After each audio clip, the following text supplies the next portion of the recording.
This video is brought to you by patreon.com/worsttake. Get access to exclusive live streams and Discord servers, on-screen shoutouts, and early access to some videos when you join now. Help make sure that we can continue to make content like this by supporting the Patreon. Links are in the description down below.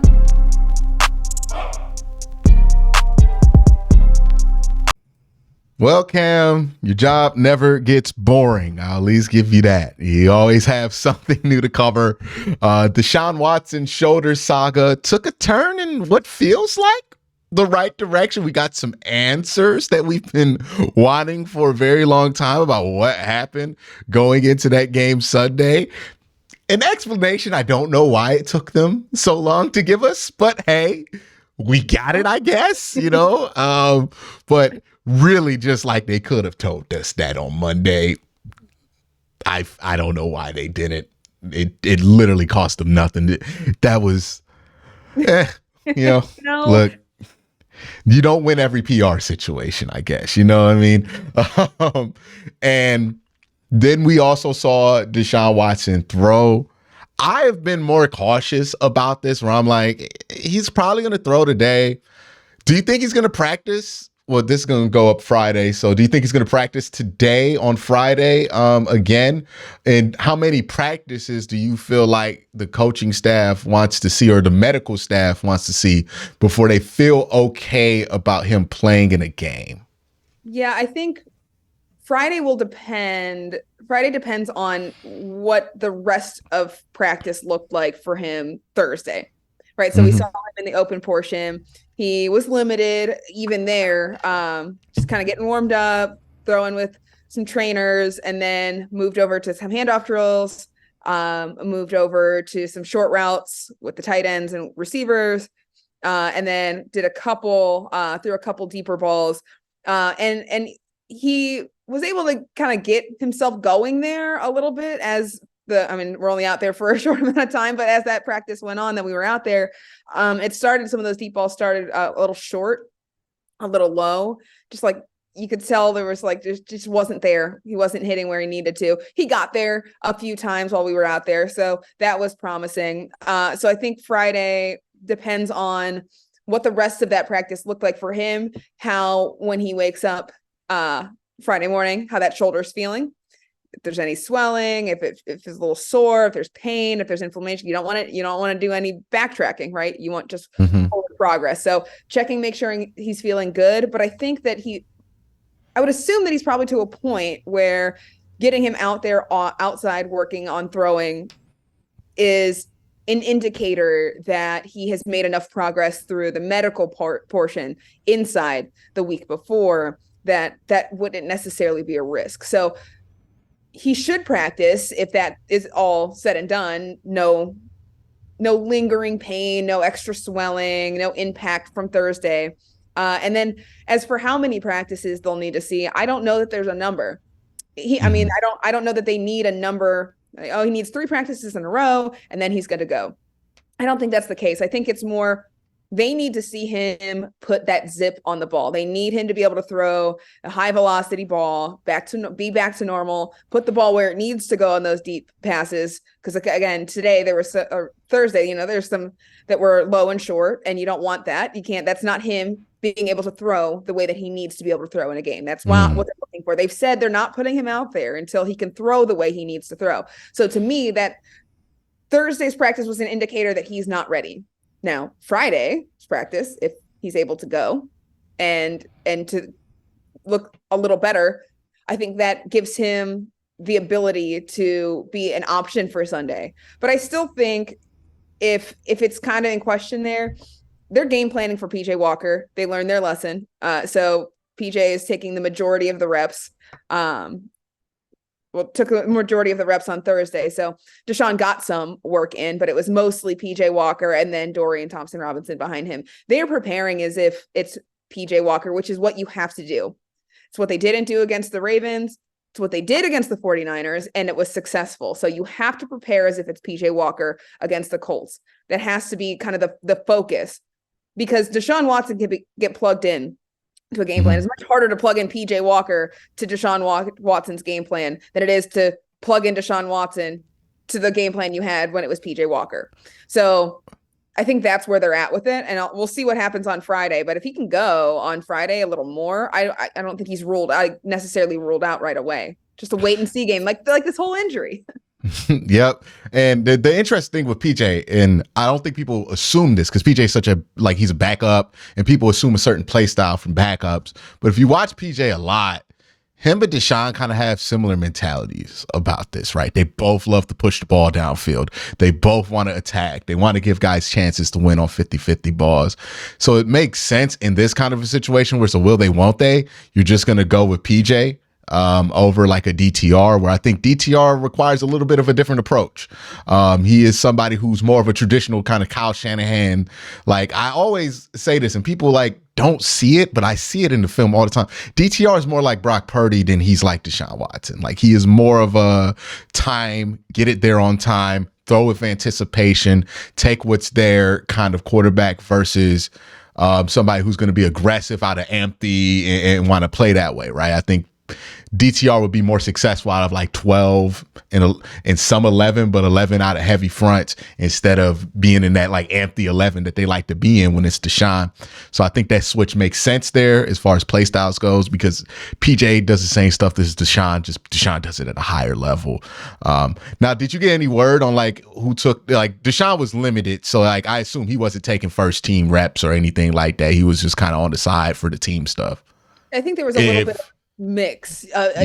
He's working with some of the starters, right? Like, those are some of the guys he's getting reps with. He's also not getting reps. He's getting reps with some of the backups as well. I think they're mixing him in just because he was so limited. So it is PJ getting a lot of the majority of the reps. So again, because they're going to prepare for him. But Deshaun is able to work with some of them. I think because the focus for Deshaun isn't so much the chemistry, getting connected with the players, and we need to have him working with, Jerome and David and Amari and Elijah. I think it's more, we need to get him working on him. It's kind of like, doesn't matter. It's what he's doing. Yeah. And I was talking to Jake Burns and he compared it to a pitcher, right? And with these throwing shoulder injuries, I think we look at it and we look at other examples, but it's very rare that a quarterback hurts their throwing shoulder and like that doesn't end the season for them, right? Like, even with Baker Mayfield, that was a non-throwing shoulder injury. But with throwing shoulders, you kind of have to look to baseball when a guy has an injury there. And in baseball, if a pitcher like hurts his shoulder, what do you usually see, especially like rotator cuff stuff? That guy gets sent on assignment, and pitches in the minors for like a couple weeks, and misses a couple starts because of that, to kind of get that velocity back up where you want it to be. Obviously in football, you don't have the benefit of time like you do in baseball, nor do you have a minor league where you could just be like, yeah, let's just send Deshaun to the XFL for 2 weeks to play football to get that velocity up. So it's kind of a more tricky process in football. Also, it's a contact sport. So like, you're putting that shoulder at risk, but I would assume if he's practicing, they're feeling like, hey, it's not something to where we feel like it's extra delicate to where it's going to get hurt. Kind of like with Joe Burrow's calf after a while, where it was like, okay, after a certain point, he took a ton of hits and that calf hasn't been re-aggravated. It's more about, it's just going to heal itself over time. 100%. So it's more or less that kind of process. Just like you thinking about it, how do you think you get him to that point where it's like, to get that velocity and just get used to whipping it? And then it's also like, there's one thing if you're going 100% in practice, but that's not going 100% with the game adrenaline where you're going to, really throw that football as hard as you can. And how do you think they kind of prepare him for that to make sure that like he's ready for that? Like, is that why you would be extra cautious? Because whatever you see practice, he's going to throw 10% harder in a game. I think that's exactly right. I think with him, it is, you get him as much work as you can in practice. You want to see him ramp up. You want to see as much as he can do in practice. And if you see him making strides, you see him not only putting that velocity on the ball, getting that zip that you're looking for, but also being able to do it accurately, and then to do it accurately consistently. Because it started off a little, hate to use the word rust because we use that for a very long time and it's a trigger word here with this quarterback, but it really is, just getting used to the motion again, now that some swelling has gone down, now that there might be some less, the pain has resided a little bit, and just getting used to it. I think that's what it's about. It's about seeing the progress and seeing how he responds each day to it. So I think Friday is going to be a huge day for determining whether or not he's making enough progress to be able to play. And then if it's not where it needs to be, I do think this kind of injury, you said it best, like it's baseball. It's you wait, you let him do some work, you ramp up that work, you get him throwing those routes, those short ones, and the deep balls, and then see if you can't work on his anticipation and see if you can't see him, put one right in the breadbasket on one of them. Like, oh, he did that. Like, even if it's like a 7-on-7, just like something like that, I think that is what allows you to get a better feel for where he's at with the injury. And then you just have to see how he responds in game action. And I do think that might be something you see when he is able to come back, whether it's against the Colts or whether it's the next week and he's going against Seattle. I think that what happens is it might be, another first quarter of like, oh, that's... Well, you're definitely getting what you like. We get one every time, like he doesn't play for a while and then he plays. Like we've seen this the first game of the year. We see this the first game back versus the Texans where he has like that. I don't know what to call it, but that little funky throw he gets like once every time he comes back where he like throws it off one thing and it just like spikes into the ground. Yes, he has that like weird, like kind of funky like motion where he's clearly like, my body's not used to doing this. So it kind of like shoots out of his hand. Like we're definitely getting one of those. I feel like it's definite. I feel like that's for sure.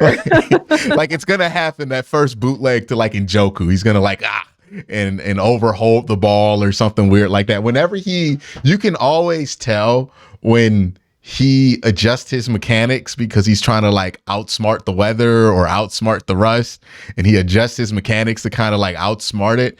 And you can always tell because like it has a malfunction. Like you can't just change those things. You just got to let it off how you can let it off. And I think that's probably a lot of like what goes into this.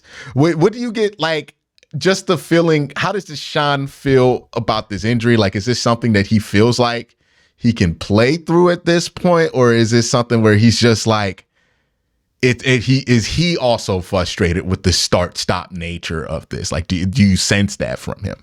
Yeah, I'm sure he's frustrated because it's such, even if it's not frustration with the injury, it's frustration with everything that surrounds the injury, right? You can tell he's frustrated with that. He brought up some receipts. Of course he is. Of course he is.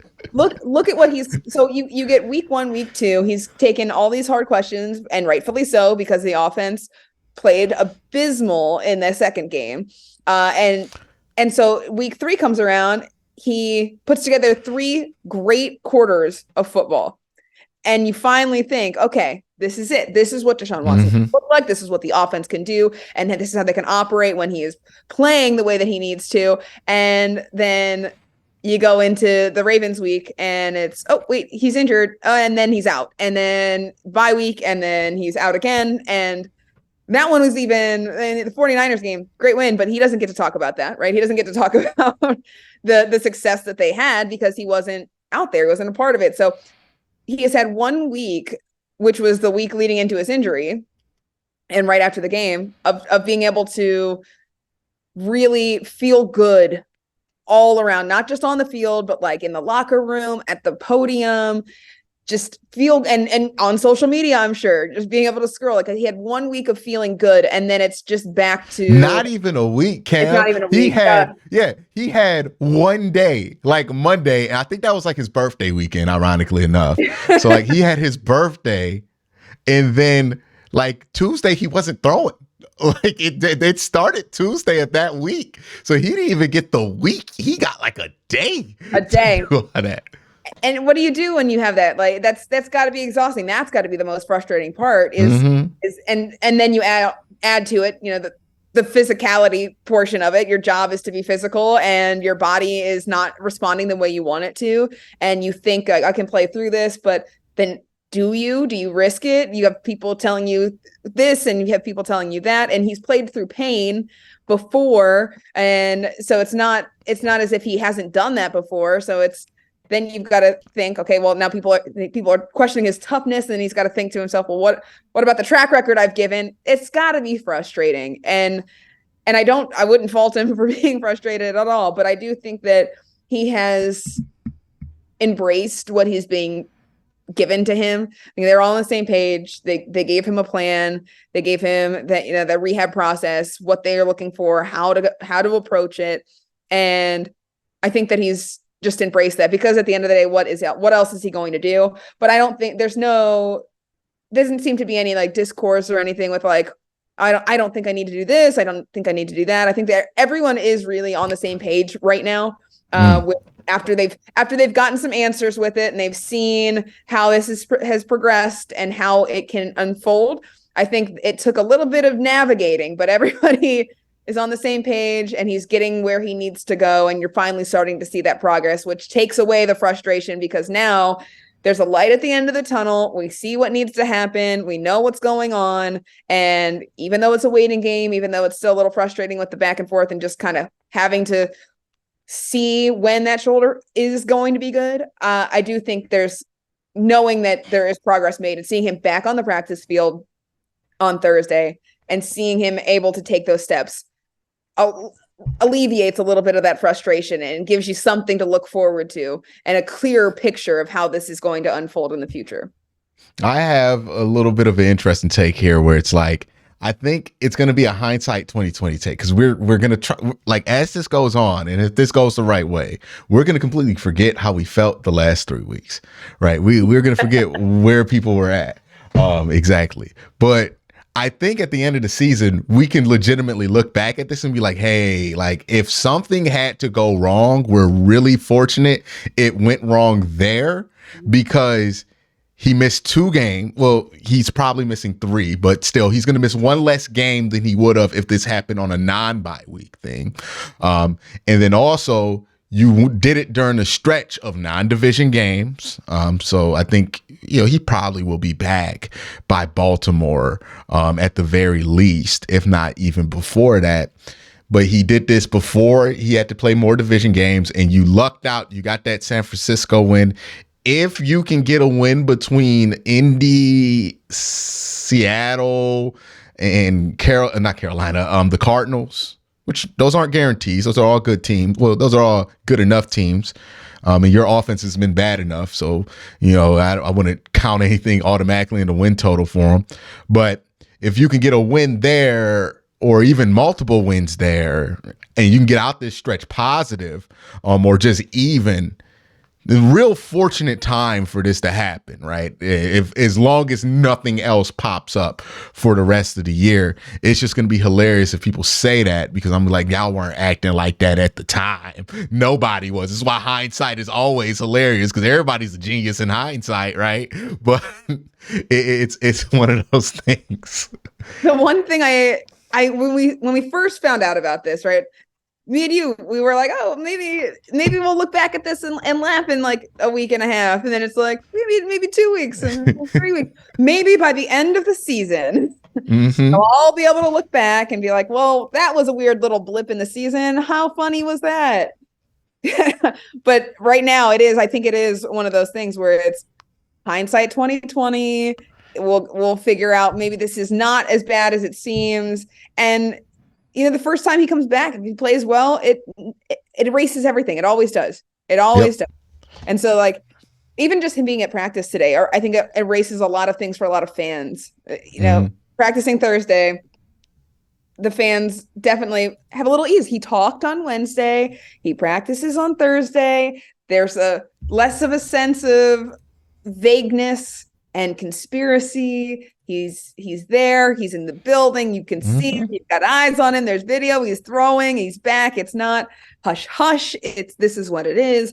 I think that really benefits the fan base, and then in the long run, them as well. But I do think this is one of those things where it feels maybe bigger in this moment. But if things go right now, they're in a position where this doesn't have to have the biggest detrimental impact to the season because of what, like you said, where it happened, when it happened, and the stretch that they're in. There's plenty of opportunity for them to move past this and forget that it even happened really on their schedule. Now, let's talk about where the vibes are completely different on the defensive side of football. You know, on the offensive side, it's like, hey, we'll see if he comes back and let's see what happens with Joel and all this. And we just got to find a way to not turn the ball over a million times. And on the other side, Greg Newsome is telling people this defense is going to win a Super Bowl. So, like, it's a different world in that locker room. The one thing I've noticed with this team, and I think it starts with Myles Garrett, right? And I think confidence is key in a lot of things. Just like as a person, it's like, okay, once you learn that you're good enough to do it, you ain't got to do all the things that tell people that you're good. You know what I mean? Like, I'm pretty sure we've all been through this at some point in our career. I'm pretty sure you've had this where you were trying to do like the super broadcaster stuff and you're like, no, I'm just good. Like, I'm gonna just roll with it and get guys to do interviews and get them to open up by figuring out this whole thing. And I think that's what happened with Myles. Myles used to try to be your favorite edge rusher. He used to try to go back around and set guys up. And now he's just like, I'm going to just beat you, dog. Like, you can't stop me. I'm running around you and there's nothing you can do about it. And I just saw him do that to Trent Williams. He threw him on the ground. He whipped Trent Williams in that last drive. And let me tell you, he didn't do anything special. He just blew by him. He was like, oh, Trent can't get me to run the arc. You know how crazy that is? That Trent Williams, best ball get off ever from a tackle. Like Joe Thomas ever from a tackle. He can't get Myles to run the arc because even when he gets a step on Myles, Myles can just dip underneath him and just push that arc in. That is, I bet Trent Williams was blocking him like, this has never happened to me before. Like, this is crazy. And when you're just able to do that to a legit Hall of Famer at the peak of his powers, like Trent Williams, that tells you where he's at. And I think you're seeing that with a lot of the guys on this defense. Denzel Ward quietly, but like he's also been like, you know, I ain't got to do nothing special. I ain't got to try to trick you into doing this. Just throw the ball at me. I'm going to get it. You know, I'm going to poke it up in the air. I'm going to make something happen. I'm not pressing to make the play. I'm not trying to make something happen because I know as long as I do what I do, something's going to break. JOK, same way, where he's not pressing as much. Grant Delpit, he's not pressing as much. All the corners, I think you see it a little bit from Greg and Martin, especially in that last drive. But like Juan, like all these guys are operating with the understanding that I am one of the best in the world at what I do, and I don't have to try to make a play. I am the play, basically. And we go back to, it goes back to the same thing that I said all the time. It's the players, obviously, and their talent, but this confidence, it's Jim Schwartz.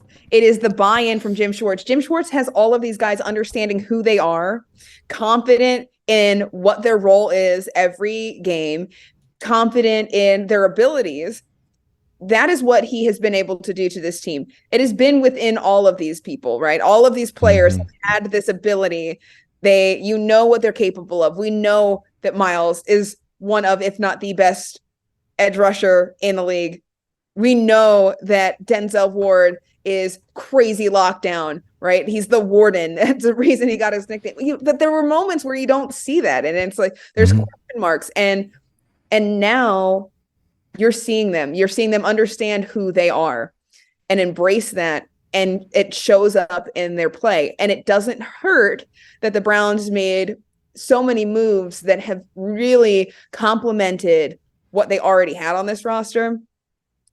With Myles, you've got a guy like Zadarius Smith who has become such a boost of energy in that locker room and on the field.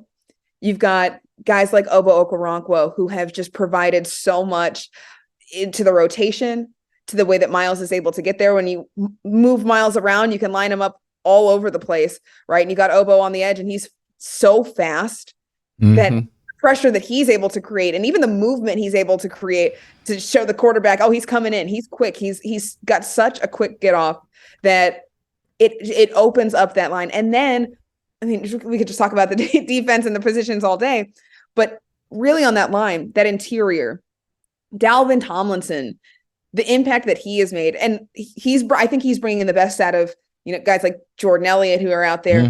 The way they're manipulating, they're pushing through, they're changing the line of scrimmage on every play, and it's like at ease because these guys understand who they are and they understand that they can do that. They've got the size, they've got the speed, they've got the strength, they've got the talent. That's why the Browns went out and got them. They were desired, they were wanted. And I think that really plays into the confidence, and you're seeing it executed every single day on every level. Every position has guys that are just really embodying what they're doing.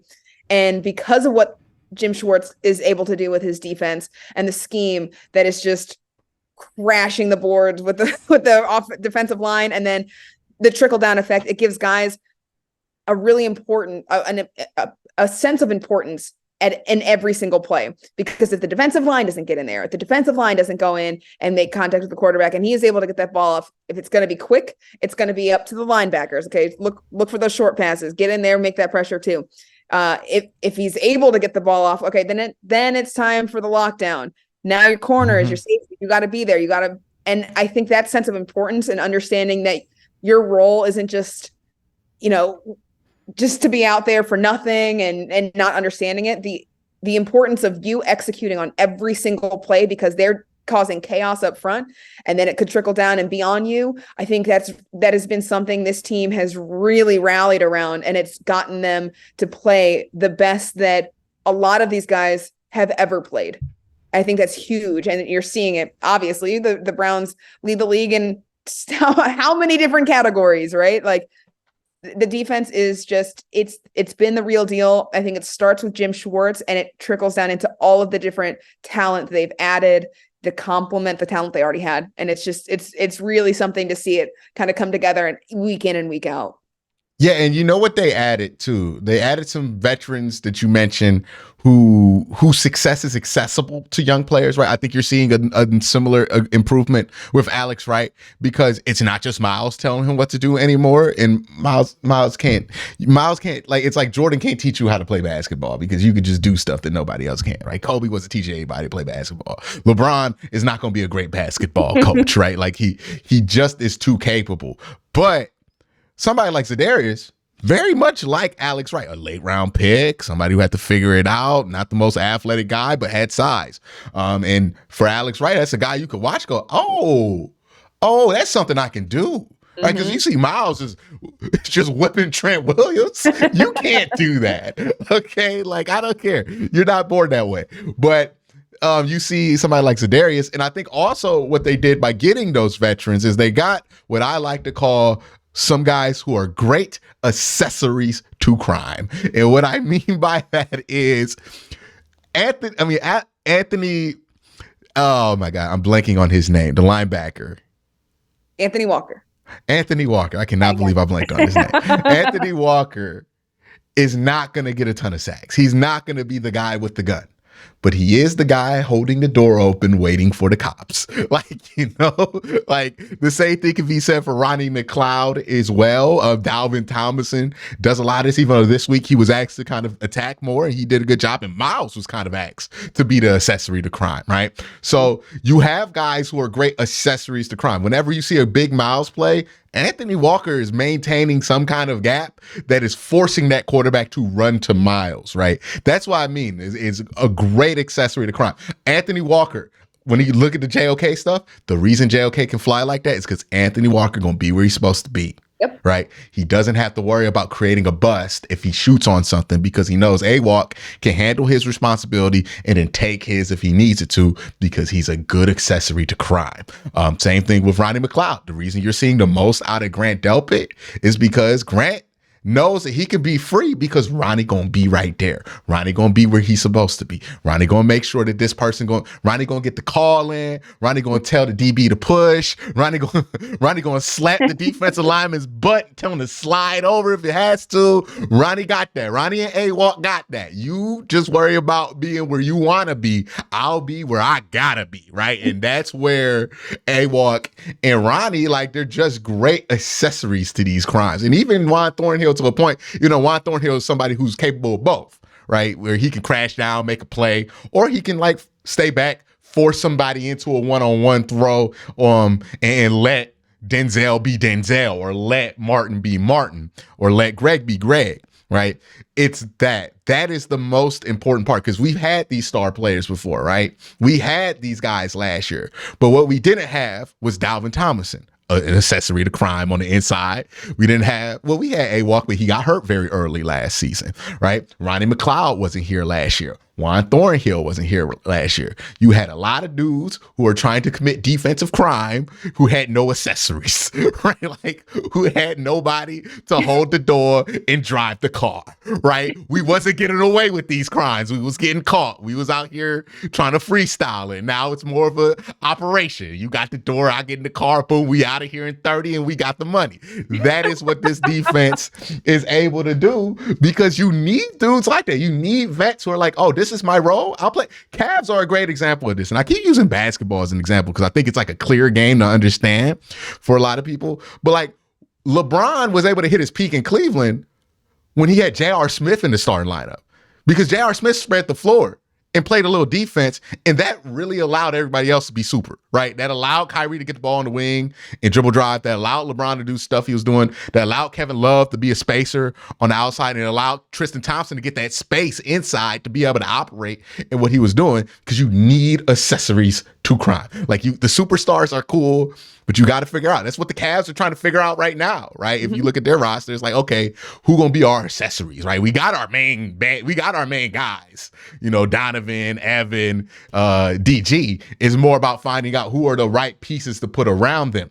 And that's what this defense had been missing, is that they don't have those guys.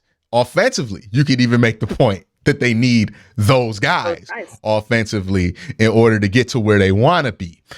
So that's why I think has set this defense apart this year, is they have not only elite athletes and elite level players at a bunch of positions, they have guys who are good accessories to these crimes, and that allows them to just get away with murder. Right? It really does, because it's like, oh, we left A-Walk 1-on-1 with Christian McCaffrey on a choice route. We should be dead, but Miles got the pressure. Right? So it didn't matter. It's like, okay, you're allowed to get away with 75% man coverage, which is murder in the NFL, right? Like, that's unheard of. 75%. It was crazy. That was crazy. It's a crazy number, but you're allowed to get rid of it because the accessories to these crimes that you have. It's like, oh, you're not worried about this because this guy's playing great here and here and there. And that's the beauty of this defense. Absolutely. And that's the thing, is like, we don't even know what the ceiling is for them yet, because they've done all of this. They've put up all of these stats, and yet they aren't winning the turnover battle. They don't have a hilariously now. They're -8, 5 games. Everybody else below them is at 6. Browns at 5 games leading the turnover differential at -8. 12 total. That means 12 extra possessions in 5 games this defense has had. And there have been like 3 times where they didn't give up a point in plus field position. Like, insane stuff. Unbelievable. And the fact that that's happening now, what could this look like when they start winning the turnover battle, when their turnover margin is positive, when they're starting to get more than 1 or 2 takeaways? What happens? And what happens when this Browns team can like play field position and just force teams to start their offense within like the 10? Just even that. Like, let's say the Browns offense is mediocre, right? Because Deshaun's not out there, or whatever reason you want to throw there. If they just get good at field position, they will get a safety every 3 weeks. Okay, like the way that they're playing, or a pick 6 or something, because bad stuff happens to offenses when they're backed up in the end zone. We have not been able to do that, right? We have not been able to play very many snaps from minus. I'm talking, when you say minus, I'm referring, for the audience, behind the 20, right? From minus position, you're not able to do that a lot because you're not getting those opportunities unless like Bojo gets an incredible punt like he did before halftime this week, right? That was a crazy punt. I was like, wow, we really need a good punt. And I was worried he was going to shank it. And I was like, oh, my bad. I was unfamiliar with your game. I am not kidding. I'm in the press box. Like, oh, they're punting. I was like, it's fine because Corey Bajorquez is up. He's got a leg. He's about to boot this thing. And like, no one listened to me. And then he boots it. And I was like, Yeah, you knew there it you came go. off the foot and you were like, that's gone. It was like a home run in baseball. You're like, oh, that's gone. You're like, oh That's my gone. God. That thing went to from like the 15 to the 9. It It was was crazy. insane. And then And then the they way got it a felt penalty. perfectly. Like I was like, well, they're kneeling it out. Like, wasted their timeouts. Like, cool.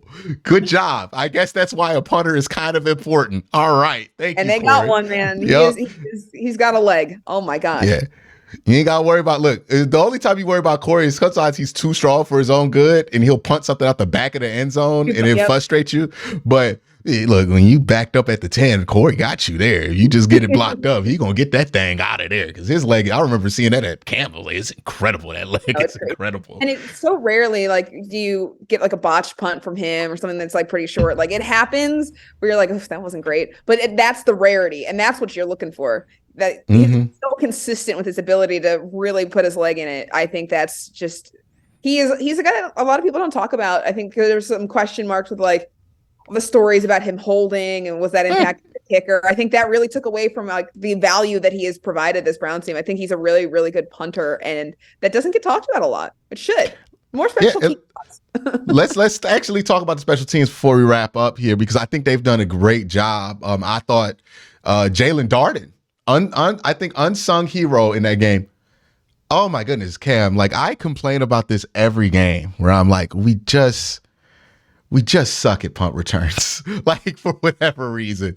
And I think DPJ does this every year. No disrespect to DPJ, because like he can do so much with the ball at times, but he does this every year where like you could tell the special teams coach, whoever it is, has had it, right?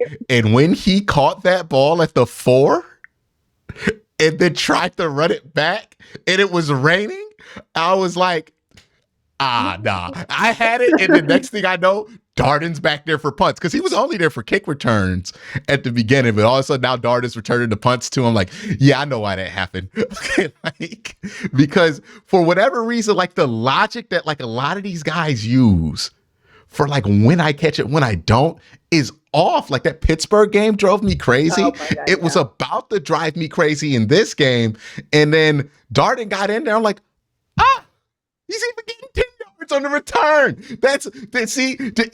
You know what he does? He gets his 10 yards, he gets out of bounds.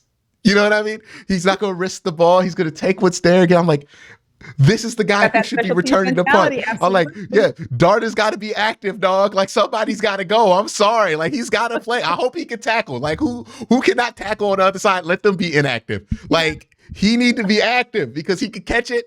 He knows when to catch it. And then he just like gets to 10 yards, gets to 15 yards. And I'm just like, that's all I need. Look, you ain't got to be Josh Cribbs, but just be functional. And we ain't been functional. They've been looking for it. Like to their credit, like I do think that has been something they've put an emphasis on. It's just you get 2 years in a row of thinking you've got your guy in Jakeem Grant, and 2 years in a row losing him before the season starts. You know, he catches one ball the week one. Oh, that's rough. Play. It's just horrible. It's heartbreaking for him. It's heartbreaking for the special teams unit because, you know, they rally around this idea that they're going to have this elite returner, the guy that does this and knows this. And then for them to lose that, then, okay, now we got to go contingency plan. What's the contingency plan? The contingency plan is Donovan Peoples-Jones and Jerome Ford, and you've already had things where like they haven't been the best at what they're doing. They're better at other things offensively. But like, what else do you have? Those are the guys that know how to do it. You know that they work in this system. You've gotten the work with them, and then you're also trying to figure out the pieces and parts that you can find different guys you can develop. You can get on the same page. Like, you know, Bubba Ventrone's trying. Like he's been working with guys. They have options, they work, but you know, you got to be confident in their abilities in a game too. So I think that really does change things now that Jalen Darden has shown, okay, there's some promise. I think that when he was out there, I thought to myself, I was like, oh, they activated him. He's on the active roster. I was like, this might be his base to earn a spot on the 53. Like, this is the way to do it. And that's the mentality for a lot of those guys, though, too, is just as much impact as they can have on special teams, whether it's in the return game, in the coverage, anything they can do to make themselves valuable. And I think that he's done that. And this could be something where they have found an answer, kind of just trying something out, and might answer their problems and give a solution to the return game, which has not been great minus Jakeem Grant for the past 2 years. I continue to think about how baffling of a decision that was for DPJ, because I'm like, it was raining. Like, when it rains, it's like a lot of times coaches will be like, hey, if it's wet, don't catch it. Don't touch it, because you can muff it at the 4 and basically give up a touchdown. Especially like when it's wet, the ball squirts and falls, and it's easy for that thing. So like, why in the world would you touch that? Like, it didn't make it was going to go out of bounds or in the end zone. Like, there's just nothing you could do with that. Like, let it die. Let it die. Oh man. Yeah, I'm not surprised that went that way, but I am happy that Darden got in there and did well with it. But yeah, you talked about Bojo being somebody who got kind of flack and blamed for some of Cade York's struggles. Hoes look good for Dustin Hopkins. He's been great. I would say as good as he's ever been in his career. Like, he's even making those 50-yard field goals. And he's one of those guys who's like a veteran, but he's kind of been like nobody's main kicker this whole time. And some guys, it just takes a while to get it right and to figure it out. Do you get the feeling that Dustin is one of those guys who he's kind of just figured it out, and he's like, yeah, like he missed the one kick and then he was like, yeah, I'm good. Like, it's so refreshing to see somebody just not melt down. And then it was hilarious to see it on the other side where they had a kicker they took in the 3rd round, and it's the same end that Cade York always struggled at. And, he misses that kick. He does the classic young kicker move where it's like, I'm going to overcorrect and miss it wide on the other side. And it's like, boy, it makes you think, like, man, what if we don't make that trade? What if we stick through these walls? Because he was critical in that Cincinnati game, and he has been critical throughout the whole year with his reliability on these field goals. Yeah, I think that was a must move. Like, the Browns really needed to do that. It was unfortunate because I do think Cade York is super, super talented. Like, I think he's got that in him. But Dustin Hopkins' mentality has proven to be what Cade York wanted his mentality to be, and what he's working on it. And Cade he's young. He's fresh into this thing. Dustin Hopkins has had a few years to kind of have that mindset, know that's what you want, and then put it into action and into practice. So I think that having a guy that knows what he needs to do in those moments, because in Cleveland, when you're playing at Cleveland Brown Stadium in that weather, the rain, the wind, eventually the snow, you are going to need an even-keeled mindset, because the odds are, like Dustin Hopkins, that first ball might not go the way you want it. It might not feel great. You might have to correct to the wind. You might have to correct your foot a little bit, just like even your plant foot on the ground if something feels weird, right? Like, you have to make adjustments based on what you're feeling in that weather. And I do think that Dustin Hopkins' track record of being able to kick on different teams, and he has that proven experience. He has the ability to bounce back. He proved that against the 49ers. He missed that one. He went over to Bubba Ventrone and he said, what's going on? He said, I think I hit it well. My line was off. That's correct. Let's adjust. And he knew that it wasn't detrimental. It wasn't a whole thing. He wasn't mad. He just, all right. And not to plug, but next man up. It was a very timely next man up. See, I set you up at the end specifically for that, So on next man up, getting to know him and having fun with it, he did talk about what fans can expect. And he said, I can't promise to make every kick, but I'm going to do my best. That's what I'm going to give every time. He vowed to do his best on every single kick, not get too high, not get too low, not overcorrect, just do what he does. He knows what he does. And you're seeing that has been so beneficial to the Browns, obviously, because, Cincinnati, and then the 49ers comes down to field goals. And In people two want to bad talk weather about. games, you know. And 2 bad weather games. And like those are the ones where he could have easily missed. He's only missed 2 field goals. He's been great. But if you want to talk about that, like the 49ers lost because they missed a field goal. Yes, but the Browns only had the lead because of a go-ahead field goal. Credit to PJ Walker and the offense and Stefanski for driving them down to get them in scoring positions, especially, that last one, less than 2 minutes left. You're like, oof, yeah, good job. But the ability to trust in him. And yes, I mean, he has made 50-yard field goals every game. And that was the criticism of him, right? When they traded for him, Cade York was known to have a leg. He could probably make a field goal from 70 yards if he had the accuracy. But Dustin Hopkins he's accurate, he's consistent, but the criticism was, is he going to be able to do anything over 50 yards? Is he going to just be a short field goal attempt? So if you're not within a field goal range of 45 yards, is he even reliable enough to put out there? Are you going to want to get the points? Are you going to have to go for it? And I think that he has proven that he's not limited by that. He can make a 50-yarder, can make a 51, 52, 53. Like he's there. He's got that ability in him too. And I think he has really hit his stride of knowing that he can do it and then actually going to do it, but not letting anything else in between kind of get in the way. He just does his job and knows what he can do. He knows his talent. Huge for the Browns. Very big for the Browns.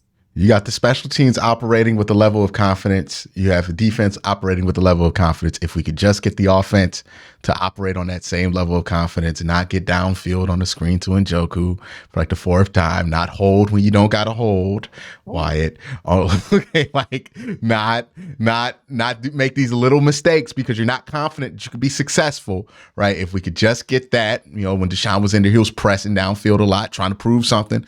If they could just play the game and not feel like they have to prove something, this team can go a very far place because talent-wise, there's nobody that nobody, at least on the defensive end, I think competes with them. I think there's some good defenses in the NFL, but there's one Myles Garrett.